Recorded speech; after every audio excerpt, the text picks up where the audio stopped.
Hi guys, welcome back for another edition of the Hot in Vegas TV Sportsbook Insider. I'm Tom Palmer, and this week we're going to be looking at the Ultimate Fight Night 61 with the main event being Antonio Bigfoot Silva and Frank Mir. Kind of an interesting fight if you're a fight fan.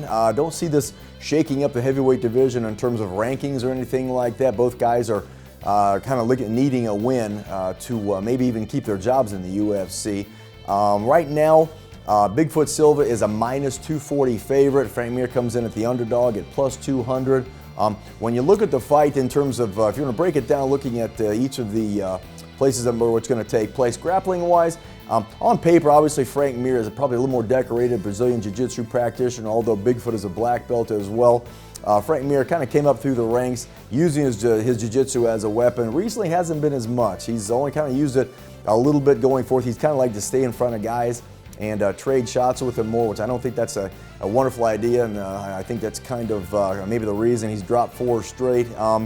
With Bigfoot, more of a rugged jiu-jitsu guy. He's not going to transition. He's not going to be real slick. He's not going to glide over guys the way Frank did early in his career, but he's good enough to not get submitted. He's good enough to beat up, obviously, Fedor Emelianenko when they fought 3 or 4 or 5 years ago. So, like I said, in terms of the grappling, I don't see these guys, I don't see a Brazilian Jiu-Jitsu match happening with this fight between these two guys. Like I said, if it does happen, I think Frank is probably a little more proficient, like I said, a little more decorated on the ground, but that's not really an advantage for either guy. And like I said, Frank really hasn't used his jiu-jitsu much since the Antonio Nogueira fight where he broke his arm with the Kimura. Other than that, like I said, he's been more of a stand-up guy, trying to use his kickboxing more than anything else.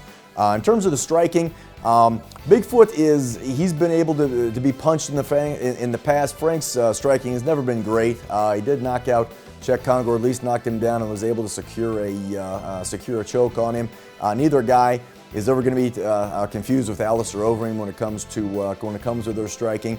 When you look at the type of the strikers that have given Bigfoot problems, I mean, this is a guy that won 5 rounds with Mark Hunt, who, you know, maybe one of the best strikers in UFC history in terms of the heavyweights.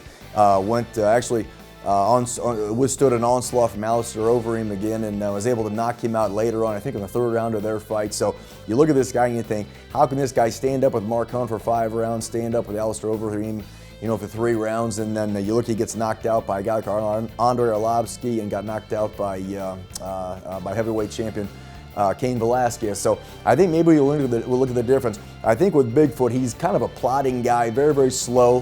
Daniel Cormier knocked him out with a shot. So I think if you're a quicker striker like an Arlovski or like a Cain Velasquez, maybe you can't prepare for those shots.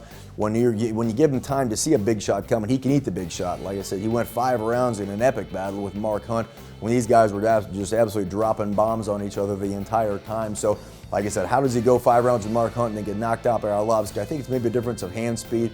And when you compare Andre Arlovski's hands with Frank Mir, obviously it's a light years of difference. If you look at Arlovski, you've seen him working pads, doing shadow boxing. I've seen different videos of him training, different tapes of him training, and he's a world-class striker. You know, he's a guy that had kind of a rough spot in the middle of his career. We went off to the World Series of Fighting for a little bit, fought some other organizations. It was never because he couldn't strike. It was because he couldn't eat the strikes. He was getting knocked out by guys like Haratonov and Anthony Johnson, and based on Anthony Johnson's resurgence as well, I think that's kind of an excusable loss for Arlovski. So, like I said, when you look at the types of strikers that have given Bigfoot problems, it's the guys that have the hand speed like the Cains and the Arlovskis, and the guys who are maybe a little bigger strikers like the Overeems and the Mark Hunts. Those are the guys he's been able to stand with. So if this does turn into a kickboxing fight, I like Bigfoot's, I like his ability. I like the advantage he has right here. One thing you got to be careful of. So obviously, Frank Mir has always been effective at kind of faking like he's diving toward the legs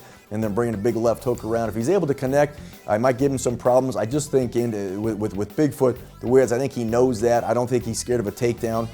From Mir, I don't think he wants to. I don't think this is a fight that's going to end up on the ground. I think this is going to end up 2 guys popping each other, and I think Bigfoot will be able to walk him back to the cage, pick his shots, eventually catch Mir with something that might hurt him, and then later on might knock him out.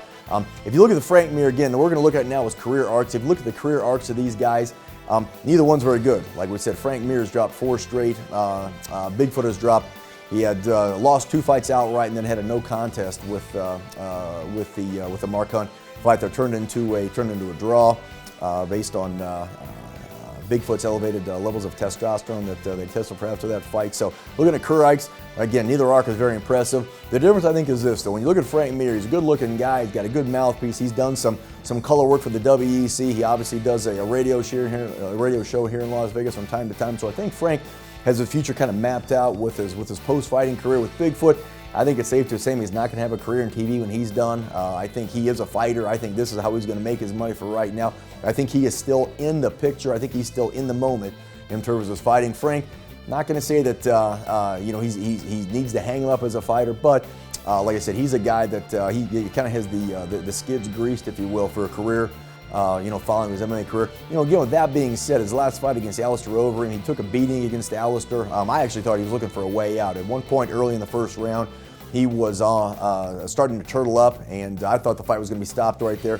Fought through it, and was able to go the entire way with Alistair Overeem. Obviously lost, pretty lopsided decision, but like I said, that gives me a little bit of pause when you look at the Frank Mir Alistair Overeem fight. And Frank had all the reason to throw in the towel in that fight. He was taking a beating, and like I said, survived that onslaught, survived the first round, and then eventually that went 3 rounds. So that kind of impressed me, but again, like I said, when you compare the career arcs of these guys, I think, like I said, Bigfoot, he's in the moment. He's going to fight until he simply can't fight anymore. I think the fact that he did test positive for, he got popped for roids makes me think that, well, maybe he's, if you're not cheating, you're not trying type thing. So I think he still views himself as a fighter.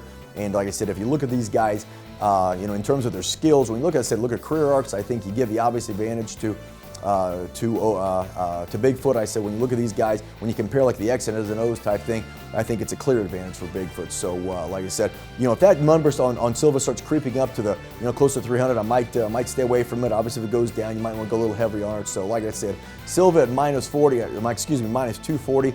I like that bet. Like I said, I think this is just a fight that you can kind of predict, looking at the arcs of these guys and looking at their skill levels and what they've brought to the table their last 3 or 4 fights. So thanks for tuning in. We'll check with you next week.